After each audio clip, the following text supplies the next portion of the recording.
तुम्हारा परवरदिगार खूब जानता है कि तुम और तुम्हारे साथ के लोग कभी 2/3 रात के करीब और कभी आधी रात और कभी तिहाई रात क़याम किया करते हो, और अल्लाह रात और दिन का अंदाजा रखता है। उसने मालूम किया कि तुम उसको निभा न सकोगे, तो उसने तुम पर मेहरबानी की। बस जितना आसानी से हो सके उतना कुरान पढ़ लिया करो।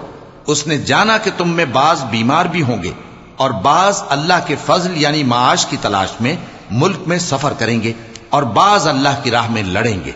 तो जितना आसानी से हो सके उतना कुरान पढ़ लिया करो और नमाज कायम करते रहो और ज़कात अदा करते रहो और अल्लाह को नेक नियति से कर्ज देते रहो।